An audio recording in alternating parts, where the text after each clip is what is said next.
اللهم صل وسلم وبارك على سيدنا محمد وعلى آله وصحبه وسلم. مساء الفل والياسمين والهنا والسعادة والأمل والتفاؤل على عيون كل متابعين وصفة وأكلة مع شيف. ازيكم يا حبايبي عاملين ايه؟ النهارده بقى جايه لكم بفيديو جديد، وانا النهارده ايه يعني بقول لكم مساء الفل عشان احنا يعني اخر النهار احنا عملنا غدانا واتغدينا، وانتوا زي ما انتوا عارفين ان ولادي ما بيحبوش السمك. فقلت بقى اخش اعمل لهم اكله سريعه كده وخفيفه في نفس الوقت وتكون مغذيه كمان في نفس الوقت.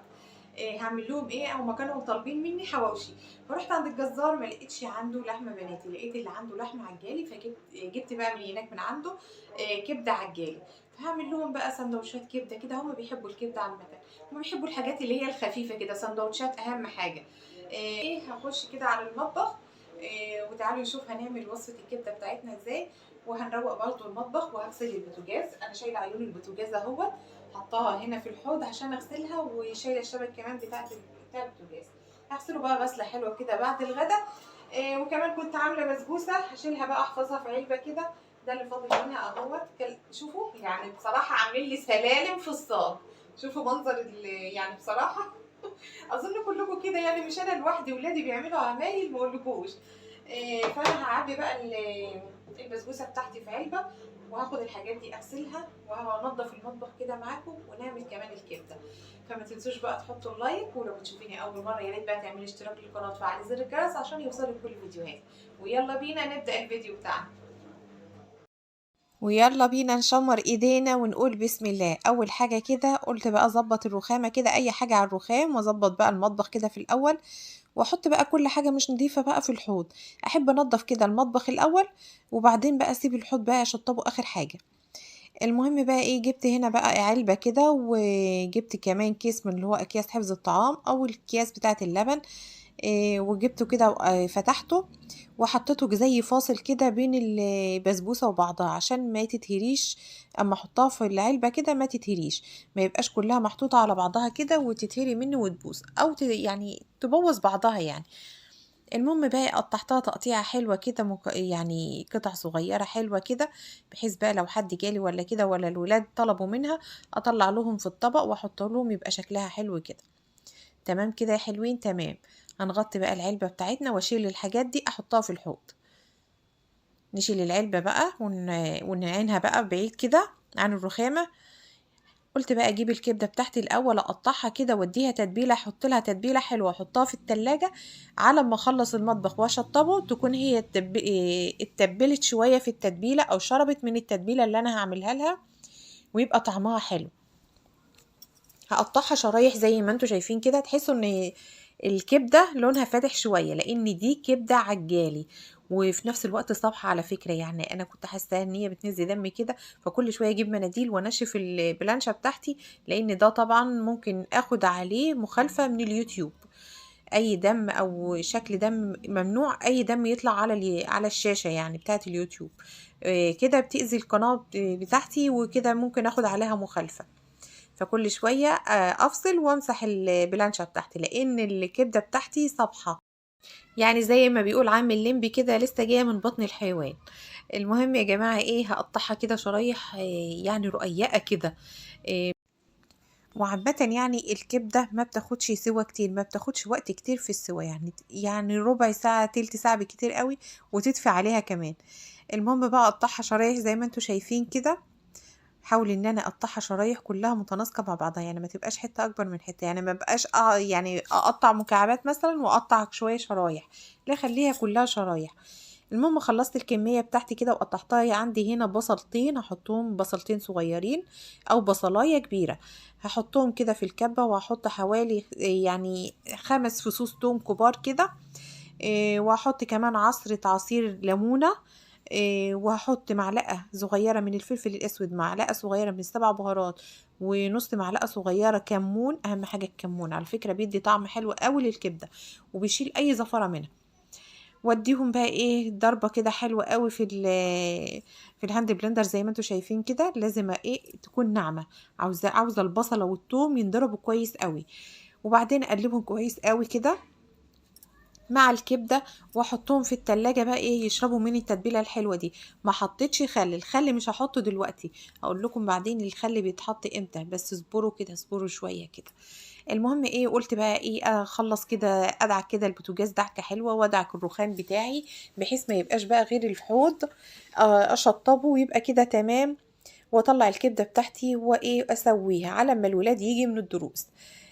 دعكت كده، اديت لي البوتاجاز بتاعي دعكه حلوه، وبعدين نشفته اهوت بالفوطه زي ما انتم شايفين، وبروح اغسل الفوطه واشطفها كويس قوي، وبعدين برجع اعيد عليه تاني لحد ما يلمع معايا وما يبقاش فيه اي تطويسه حتى. هشيل بقى الاستندات بتاعت اطقم التوزيع بتاعتي كده، وبعدين ادعك ادي للرخامه بتاعتي دعكه حلوه بالبريل كده وسلك المواعين كده، واديها دعكه تمام. وبعد كده ما ادعكها كده، اجيب ايه شويه ميه بقى واطص كده الميه فيها، واشد كده بالمساحه الصغيره بتاعت السيراميك بتاعت الرخام زي ما انتم شايفين كده. هي بتاعت ازاز عامه، بس انا عاملاها كده للرخامه. بصراحه احسن بكتير من انك تغسلي كده بالصابون وبعدين ما تشطفيهاش، لا يعني بتعمليها بالفوطه فبتبقى مطوصه. انما لما تحط لها ميه وتشدي كده بالمساحه بتاعت الازاز، فبتخليها بتبرق زي ما انتم شايفين كده. الفوطه بستعمل الفوطه دي بنشف بيها بقى في الاخر كده، وفوطه نظيفه على فكره وناشفه، عشان اي ميه على الرخامه بتشيلها. ندخل بقى على مرحلة ايه، تشطيب الحوض اللي ما بيخلصش ابدا. اللي احنا اللي زي ما بيقولوا كده ستات البيوت على فكرة لها الجنة. ليه؟ لان الناس كلها بتبقى متدفية تحت الرجال عامة متدفيين تحت البطاطين، والستات واقفين على الحوض وعمالين يغسلوا ويعملوا اكل. فكان الله في عون كل ست بيت. المهم بقى ايه، مسكت كده شوية الاطباق مكان بقى ما كنت بتبل كده الكبده بتاعتي، وهو عامه يعني كانوا شويه مواعين صغيرين مكان الكبده ومكان والبوتاجاز بتاعي، بس كده مفيش اكتر من كده يعني. هنا عندي البلانشه بتاعتي هحط عليها شويه خل كده عشان البكتيريا مكان الكبده طبعا. هغسلها برضو بالخل زي ما انتم شايفين كده، واديها برضو دعكه بالبريل. نيجي بقى لعيون البوتاجاز، اديهم برضو دعكة حلوة. على فكرة انا بتعامل مع عيون البوتاجاز بتاعتي او مع البوتاجاز بتاعي زي المواعين بالظبط، يعني بغسل عيون البوتاجاز دايما على طول، فعشان كده تلاقيها نظيفة. ما تهمليش في عيون البوتاجاز بتاعتك، لو هملتي في عيون البوتاجاز الاتساخات هتنزل على بعضها كده، فهتمسك في عيون البوتاجاز، فتبقى صعب ان هي تطلع منها، يعني مش هتطلع بسهولة يعني. المهم بقى اديهم ضحكة حلوة كده بقى، واحطهم كده على جنب يتصفوا على ما اخلص بقى ايه بقية المطبخ، وبعدين اركبهم تاني. تمام يا حلوين، اللي وصل معايا لحد هنا يعمل لايك ويكتب لي كومنت حلو. خلاص خلصت العين الكبيرة. العين الكبيرة ديت على فكرة يعني أصعب من العيون كلها، لأن فيها زوانق كده، فالواحد بقى يقعد يدخل صوابعه كده بين الزوانق كده ويدعكها، بحيث ان الاتساخات اللي بتبقى جوه ما تبقاش ماسكة، ما تمسكش في العين. نعمل كمان الشبكة كمان بتاعة البوتاجاز، بس انا بعملها بالسلك الخشن عشان طبعا بينزل برضو عليها دهون وبيتراكم عليها دهون، فالسلك الخشن بيظبطها يعني بصراحة بيشيل اي اتساخات فيها. خلاص كده تمام، بقت بتبرق اهيت. وغسلت الحوض بتاعي وجبت شوية كلور كده، وهنزل كده في الحوض بتاعي بالكلور. على فكرة بتحطيه في الحوض السيليستين بيخليه بيبرق، لو في اي زوانق فيها مثلا حتة غامقة او كده يعني، الكلور بيشيلها لك بيخليها لك تبرق. خلصنا كده البوتاجاز بتاعنا ونشفناه زي ما انتم شايفين كده، وركبنا بقى العيون بعد ما صفناها والشبكة بتاع البوتاجاز. نيجي هنا بقى نبتدي ان احنا ايه نجهز الكبدة بتاعتنا. عندي هنا بصلتين كبار حلوين كده، وبعدين ايه هفرمهم في الكبة بتاعتي، بس عايزاهم فرم خشن مش فرم ناعم، يعني ما يكونوش ناعمين، يكونوا خشنين كده، او ممكن تقطعيهم بايديكي عادي مفيش اي مشكلة. المهم بقى هحطهم كده عند صينية على البوتاجاز وفيها شوية زيت، هحط فيها انزل بالبصلة بتاعتي، وبعدين اديها تشويحة كده. وعندي هنا الفلفل والفلفل حامي وفلفل حلو. الكبدة ما تبقاش كبدة غير لما تبقى بصراحة حراقة، يعني حامية. المهم ايه شوحنا كده البصلاية بتاعتنا، اديناها تشويحة كده خفيفة، وبعدين انزل كده بالفلفل الحامي واديله برضو تشويحة كده يا دوبك بس يتبالوا كده مع بعض. هحط عليهم شوية فلفل وشوية من السبع بهارات، واديهم برضو تقليبه كده، لان انا متبله الكبده بتاعتي. فاللي عندي بقى البصل والفلفل ما تحطش عليهم تتبيله، فهحط لهم برضو ايه شويه توابل زي ما انتوا شفتوا كده. وبعدين انزل بقى بالكبده كده، ومش هقلب فيها كتير، تاخد صدمة معايا كده، وابتدي ان انا ايه اقلبها. تمام تمام يا حلوين. المهم بقى قلبناها كده وسبناها كده ايه، يعني وطيت لها بقى في الوقت ده النار شويه. وابتدي بقى ان اضيف لها الملح بتاعها، لان انا ما حطيتلهاش ملح خالص. الملح ما بحطش الملح على الكبده غير لما الكبده بتاعتي تاخد صدمه كده ويتغير لونها. المهم بقى حطيت الخل دلوقتي، لان الكبده بتاعتي خلاص دخلت يعني استوت. فقرب ما تيجي تستوي كده احط لها شويه خل. هي دي بقى التركه بتاعت الكبده، تخلي ريحه الكبده ايه ما اقولكوش مفحفحه في كل مكان. طفينا بقى على الكبده بتاعتنا، وحطينا طاسه فيها شويه زيت على النار، وجبت بطاطس بقى وقشرتها، وقلت اعمل طبق بطاطس كده للي هياكل. عندي بقى الزيت بتاعي سخن اهوت وقدح معايا، هنزل بقى بالبطاطس بتاعتي زي ما انتوا شايفين كده.